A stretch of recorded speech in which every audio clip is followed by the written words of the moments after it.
This is Andrew from FX Medicine. We thank you so much for your support over the last 2 years.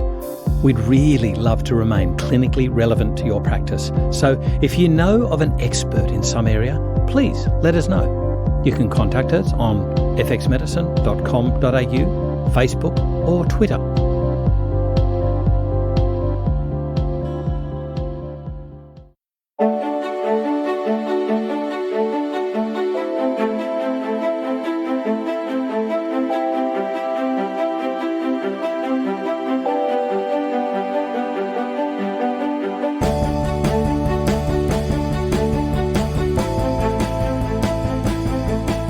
This is FX Medicine and I'm Andrew Whitfield Cook. Joining me in the studio today is Danny Urbinder. Danny's a naturopath of 20 years experience and he's worked in clinical practice, functional pathology, corporate health, the fitness industry and tertiary education, lecturing in nutritional biochemistry and clinical nutrition at several naturopathic colleges. As head of education at Bioceuticals and the driving force in both the birth and the growth of the education department of Bioceuticals, he's passionate about communicating the rapidly expanding body of exciting research in the field of functional and integrative medicine. Welcome, Danny. Thank you. Danny, today we're going to be talking about seborrheic dermatitis and a bit of a personal story. So I think first off, can you take our listeners through a little bit about what seborrheic dermatitis is? Well, seborrheic dermatitis is an inflammatory skin condition. It usually starts to appear in teenage years where you tend to get a dry, flaky scalp. It can start to appear on the face, particularly around the nasolabial folds, around the forehead. And it gets progressively worse as you get a bit older, and can be quite, I suppose, an annoying condition, and it certainly comes with its embarrassment as well as it starts to get worse, and can be quite difficult to get on top of until you start to recognise some of the causes. And that's where I suppose we have opportunities to address that and actually help to improve the condition. I think it would be more embarrassing, as you say, when it presents in the teenage years, when self-image is so important for self-confidence and how people feel generally, how they interact with other people. What I think is interesting is, you get a condition like that has major peaks in infants, less than 3 months old, and then 40 to 60. And that's what the textbook says. But that's not what commonly occurs, as your story suggests. No. Well, it's interesting because when I look back at my history, starting from birth, and I asked a few questions, I suffered from cradle cap. Yeah. In fact, there's a common cause there with cradle cap and seborrheic dermatitis. I was an eczema sufferer. I do have a family history of atopy in the family. But that seemed to settle down somewhat during my childhood years and come puberty. And I suppose there are hormonal changes that occur then. There's probably some other factors that were at play, which I've explored and perhaps speculated on perhaps what contributed to that flare-up starting in my teenage years. And it really started with just a bit of dandruff, but it got worse than that. It became something much more pronounced. You sort of get this sort of thick, scaly, dry skin, sort of flaking and oily. And then it sort of seems to progress down to the face and other areas as well. And as I said, it gets progressively worse. So while you might sort of dismiss it when it's mild, even in your teenage years, it did get to the point where it becomes quite distressing. And indeed, this is one of the confounding things with this condition, is that it doesn't really have a defined box of diagnosis. It's often missed and often diagnosed as other things. So, of course, the treatment then goes awry. Well, that's right. Well, I mean, originally I just thought it was dandruff and used the typical anti-dandruff shampoos, which I would say actually didn't work at all. And I sort of left it for a little while and then had it diagnosed by a skin specialist who recommended steroid treatment. And even at that age, I just wasn't keen on doing that. I thought there had to be another solution. So that was just about the time when I was exploring natural medicine as a career. So it's interesting some of the things I experimented with at that stage and things that worked and things that didn't work. But see, this is a commonality and a medical mind would tell you, oh, but you're exploring things without a diagnosis. Well, hang on. Even with a diagnosis, won't won't doctors be trying certain things and finding out what works and what doesn't, and saying, they'll get guidelines and that might work for a certain population, but it certainly won't work for everybody, and you have to try other things. So it's an interesting mindset about this sort of we are right. However, I would like to point out to our listeners that for any diagnosis, you need a medical professional. Once you have that diagnosis, well, you know the black box from which you can work and explore from. What I think is interesting about natural medicine is that it doesn't necessarily need a diagnosis. It supports a body, a set of symptoms.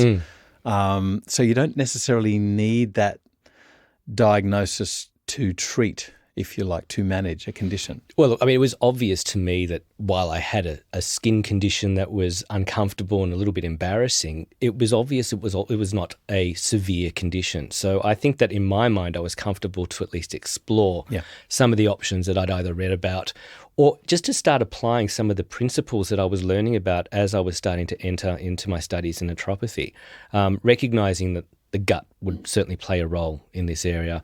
I was certainly looking at ways of supporting liver function and helping with normal detoxification. So that was the beginning of my, I suppose, exploration into perhaps how I might address that condition with more, with more failures than success, especially early on. Yeah. For sure. Yeah. Well, one of the things that interests me is, and I learnt this years ago, just around the time of the name change, is that it's commonly infected with an organism, a fungi, used to be called Pityrosporum ovale or Pityrosporum species, but it had a name change late 90s, and that's now called Malassezia furfur, or indeed there's so many species. There's Malassezia dermatis or dermatitis, Japonica restricta. So there's quite a few of these species of the Malassezia genus that are involved. How then did you go on to treat? Did you initially look at antifungal type approaches, or was it just more nourishing type approaches? I did look at antifungal approaches and had mixed success. I'd used antifungal shampoos for the scalp, and it did work, but it was only moderate in effect. I didn't use any antifungals on my face, I suppose there were certain treatments that I might have tried that might have been antifungal just incidentally. But as I started looking into this, with these species of fungus, we all have them on our skin, and it's very similar in concept to perhaps the ecology of the gut, which we're now looking at, so the microbiota. So we harbour what we would consider pathogenic organisms, and we harbour what we consider probiotic or healthy organisms. That's probably a bit of a misnomer. In fact, what we're looking at is perhaps the right balance and the requirement of the right balance, and what determines whether you have an outgrowth of a particular species and a die-off of another species really has to do a lot with what you're feeding those organisms. Yeah, terrain, yeah. Absolutely. And while I'm quite convinced that the gut and my gut has a lot to play with regards to my skin, it also has to do with the skin itself and what I am feeding the organisms on my skin through my skin, and particularly through the sebaceous glands. So I was very keen on sort of getting to that underlying cause and trying to address perhaps what is it about my sebaceous glands that perhaps is feeding these organisms that would perhaps result in this outgrowth and perhaps trigger an inflammatory response in my skin. So I don't consider that fungal infection a cause, rather it's an outcome of an underlying imbalance that I felt that I could address. So this is one of the interesting things about seborrheic dermatitis, is that it's got to do with the sebum and the more sebum-producing areas of the body, including the face.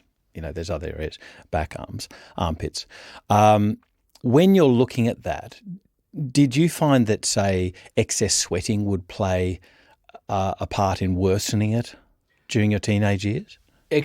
Certainly raising my body temperature would. It would make it itchier. I imagine that what it did was open up the sebaceous glands a little bit more and allow for that flow of sebum through, which probably would have reacted more with the fungus itself, and that would have caused a bit of a flare-up. And look, I suppose on the other side of the coin, there were things that perhaps helped it along, quite natural. So exposing my skin to sunlight, to UV light, had the opposite effect.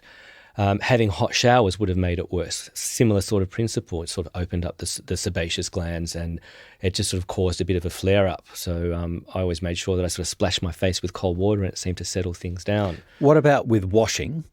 Did you find something like a hot shower followed by a cold shower? So a hot shower to get, open up the pores, the old thing about opening up the pores, cleaning the skin and then closing the pores. Did you find that worked? Personally, I found that hot showers just generally made it worse. So you'd just be standing in the shower freezing in Melbourne. Well, sometimes I was brave enough to have a cold. It actually felt really quite good after a cold shower. I felt like it just settled down. You certainly feel alive in Melbourne. Yeah, do in Melbourne, yes. So it's even accepted in the medical literature about potential causes being things like zinc deficiency, B vitamin deficiency, normally something that doctors will gloss over. Tell me how important it was for you to look through the various nutrients and indeed, what sort of supplements did you try, what worked, what failed? Yeah. So my investigations led me to believe that nutrients played a very big role in this, and for a very specific reason. So there are certain nutrients that are considered beneficial for seborrheic dermatitis. Zinc, you mentioned B5, but B6 is another one. Right. And now that's interesting. I'm going to hook into that later. Well, maybe I'll hook into it before you. So the other nutrient particularly was essential fatty acids. Yep. And there was a bit of information in the literature that referred to particularly omega-3s. So the first sort of, I suppose, avenue that I went down was down the fish oil route. And what I actually found was that fish oils made it worse, not better. And it didn't make sense to me, but I gave away the whole fatty acid treatment notion because fish oils made it worse. So I just thought maybe there's nothing in that. But obviously if fatty acids had triggered or made the seborrheic dermatitis worse, then fatty acids do have an influence, and perhaps it's just a matter of choosing the right fatty acid. Yeah. And that started to lead me down the road of thinking, well, look, you know what? I remembered when I was studying biochemistry, just the metabolism of fatty acids. And when we talk about fatty acid metabolism and the enzymes involved in fatty acid metabolism, you start to think, well, hang on, so what are the nutrients that support some of the key enzymes, in particular delta-6 desaturase? And you've got zinc and B6 and magnesium. So I started dosing zinc and B6 and magnesium. Simplest supplement. And noticed some effect with zinc, B6 and magnesium. What I now believe, and I don't have any evidence to support this, but what I believe is that I probably have a genetic predisposition to low-functioning delta-6 desaturase. So there is, I suppose, a suboptimal function or expression of that particular enzyme, resulting in poor fatty acid metabolism. And while that probably affects my omega-3 metabolism, how it presents, at least clinically, is probably more to do with the omega-6 metabolism. And omega-6 is interesting because we tend to avoid omega-6. We tend to think it's the bad guy, it's pro-inflammatory. But in fact, any polyunsaturated fatties, if you oxidize it. Or if you oxidize it. But when you look at omega-6 metabolism, it's interesting because it actually dovetails out into two different pathways. And one definitely does go down the pathway of inflammation where we actually lead to the production of the prostaglandin series 2. But it also breaks off into series 1 prostaglandins as well. And they are quite anti-inflammatory. But that successful branching off into those separate pathways is dependent on that enzyme that I just mentioned, that delta-6 desaturase. And that reduces arachidonic acid as well, doesn't it? It reduces arachidonic acid and it upregulates the production of these series 1 prostaglandins. And then I started sort of looking into, well, what sort of fatty acids can I take on top of the zinc, B6 and magnesium to help support my production of that series 1 prostaglandins? And that's when I looked at GLA-type supplements. So evening primrose oil. I've also looked at starflower oil as well. I've tried those. And as soon as I started taking those, so within about 3 or 4 weeks, and I started to build my levels up, it all started to settle down. Really? And I would say that combination of zinc, B6 and magnesium with GLA, GLA supplement, probably managed that to about 90% improvement. So GLA, the common old supplement that we all were aware of from the days of David Horrobin, that's an interesting story, but was evening primrose oil, which had around the 10%, but there were higher percentages in things like blackcurrant oil. And the funny thing is that these never really took off until the end of the era of the omega-6s. But I think it's really interesting that we seem to have lost our way with the omega-6s. David Horriban was certainly given a lamb basting.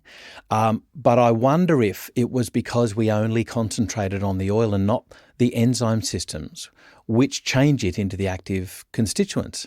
And like I used to use zinc, B6, magnesium as this simple little add-on if I just needed this extra little pin to make the mechanism work, Zinc, B6, magnesium would often just be that little tie-in. I guess where I'm leading next, though, is what about other fatty acids like omega-7? Yeah, that's interesting. So omega-7 is an interesting area. I have tried omega-7, but I tried it in conjunction with my existing evening primrose oil regime. Yep. So did I notice an improvement beyond that? I think that I probably didn't give it a fair shot. There's growing body of evidence to suggest that it probably would be good for that condition. Yeah. So sea buckthorn, an excellent source of omega-7. So I would probably say it's worth exploring, and the feedback that I've had in that regard is very positive. So I think it's probably a good option. And while it's not considered an essential fatty acid in the same way that omega-3 or omega-6 is, its therapeutic value, I think, is enormous, particularly for mucous membrane health and certainly skin health as well, particularly eyes as well, dry eyes. Yeah, all related to fatty acid metabolism in that regard. Exactly. Yeah. And going along that line, naturopathically, there's no way that I would ever consider looking at managing a skin condition without including herbs. I love my herbs. So what herbs have you investigated? And indeed, things like, this is more a question for you, things like the mineral selenium, which has been used topically, what about internally? And also things like digestive enzymes that have been used in vitiligo quite successfully. I don't know what part that plays in seborrheic dermatitis. Can you take our listeners through these? Do you want me to address the herbs first? Yeah. Okay. This is one of these 20-part questions that I ask. Yeah, look, so I explored some herbal options when I was studying, and I suppose I chose that route first because everything that we were learning, that you need to address the gut, you need to address the liver, and these are the traditional herbs that you will use. So I would have done, I suppose, gone into using quite traditional type herbs, things like burdock. I would have used oats as well. Yes. So those types of herbs, look, I've got to say that I got no success from those. And look, the condition was it was far down the track, and I think that it probably would have been good had I added it to the mix of nutrients and other therapies. Yeah, that's the thing. So I didn't have a lot of success at the time with herbs, and that's not to say that they aren't effective, but they probably need to be used within a broader context. With regards to selenium, look, I haven't explored selenium, at least topically. Selenium is something that I take anyway as part of just a broad spectrum multivitamin. So the way that I get my zinc and my B6 is just by having a good broad and high dose multivitamin and mineral supplement, and that sort of tends to address other symptoms associated with zinc deficiency as well. My skin improves in general, my nails improve, that sort of thing. But what is interesting is the gut side of things. And you did mention digestive enzymes. And while I have had no obvious digestive symptoms, I'm convinced that the gut really is the source of my issue. And one of the things that I think helps to support that is, I've mentioned a few things that I experimented when I was going through college. One of the things I did was actually a 10-day fast. So really? I did it wasn't a juice fast, but what I did was dilute vegetable juices and combine that with a water-soluble fiber supplement. I actually used bentonite clay as well. Yeah. And a mineral broth. So I would actually make a mineral broth out of just organic vegetables. And I would have a regime for 10 days where I would have these diluted vegetable juices throughout the day and just sip on a mineral broth at night, supplemented with these fibers.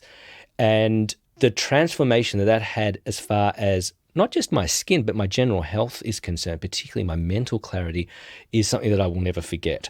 So this was the first real tangible example of how the gut really affects my wider health. And it was a very sort of personal thing. So within about 5 days of actually having not eaten anything besides these very thin mineral broths, my skin started to improve beyond my imagination. And I mean, not only did the seborrheic dermatitis disappear, but it just turned into healthy, glowing skin.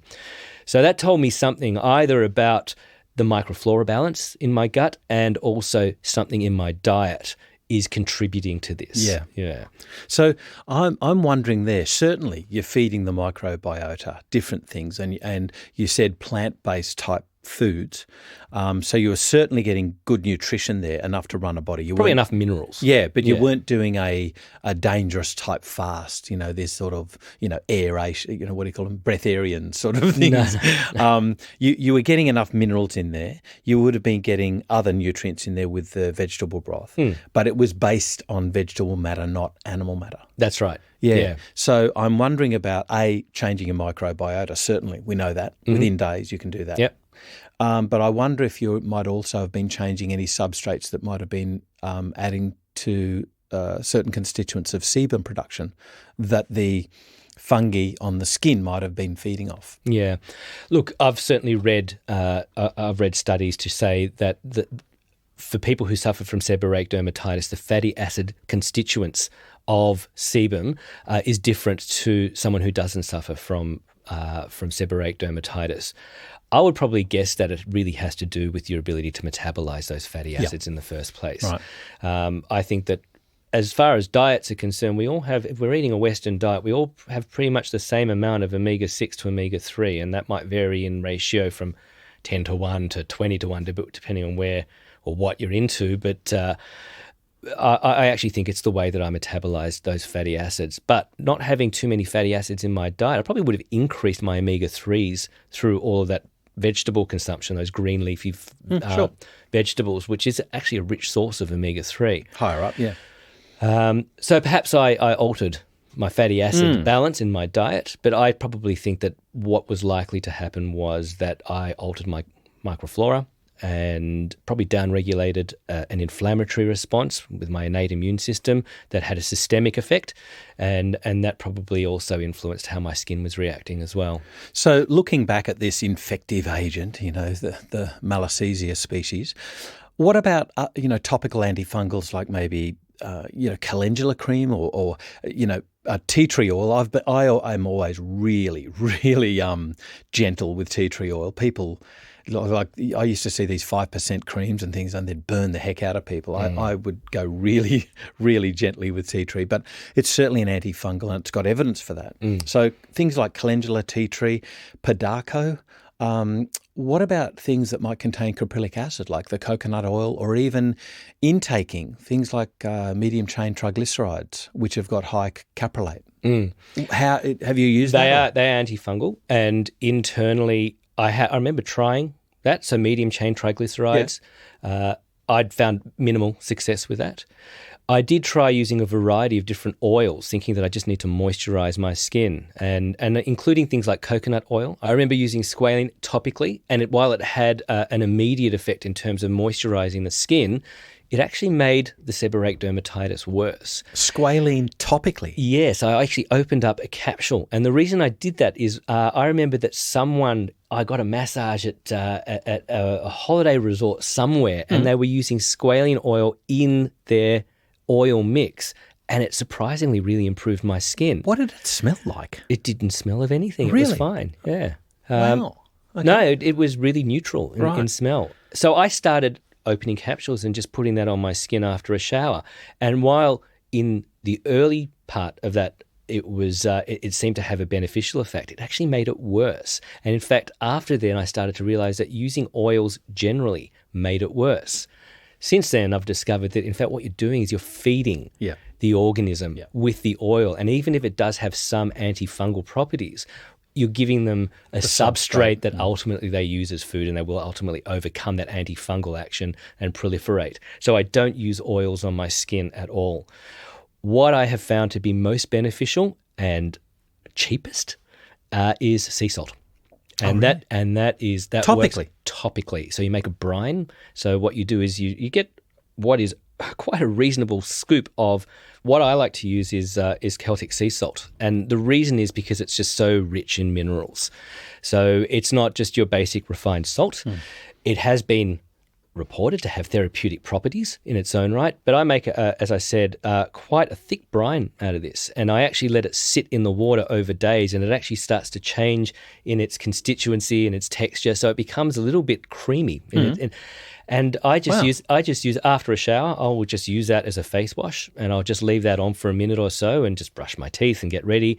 And that has its own antifungal properties. But because it's not oil-based, it doesn't feed the organisms further. And while I mentioned that taking evening primrose oil or a GLA supplement with the zinc, magnesium and B6 is effective to about 80 or 90%, doing that sea salt treatment on top of that means that I've pretty much just eliminated all symptoms of seborrheic dermatitis. Wow. So I've found that the most beneficial, and I have tried quite a few topical treatments, none to this success. Speaking with Ananda Mani recently, and she's got a real name for treating difficult skin conditions. It'll be interesting to investigate what her treatments involve with seborrheic dermatitis. But she really pushes seasonal eating. How important is that to you?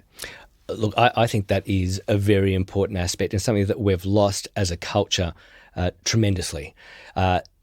As a family, we grow our own food as much as possible, and we've got our veggie patch. I think we've got now 4 raised veggie beds. Yeah. And we grow things according to the seasons. And that means that you're really, I suppose, you're quite conscious of what's available at the season, and you use those foods that are available to you. And I'm convinced that as the season changes and different foods become available, certainly our body also adapts to the needs around those seasons as well. And by eating those foods, we're also changing our microbiota. And as Mark Donohoe has often mentioned, the microbiota, in fact, nothing in our body is static. It changes, and it changes according to the seasons and our environment and where we are in life. And that's certainly the case with the food that is available to us depending on the season as well. So when the foods change, we eat the foods, our microbiota changes, and suddenly our metabolism and our immune system changes and adapts accordingly.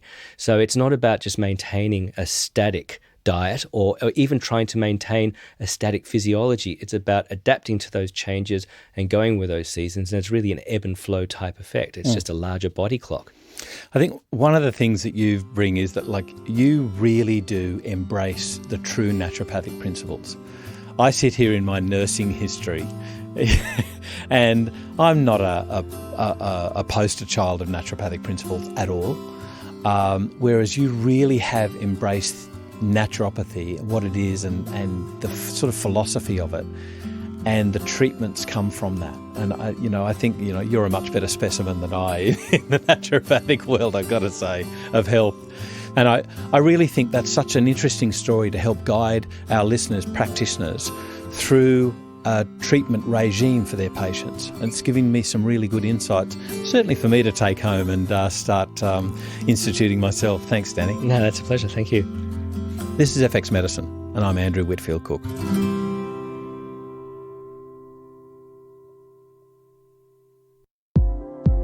If you've enjoyed what you've heard today on FX Medicine, please engage with us and let us know what further topics you'd like us to cover. You can get in contact with us through our website, fxmedicine.com.au, or look for FX Medicine in your favourite social media platform. You can also rate and review us on iTunes, and we'd really like to thank those who have already rated us. It's through your continued support that enables us to bring you current, complex and relevant topics to enhance your practice of natural medicine.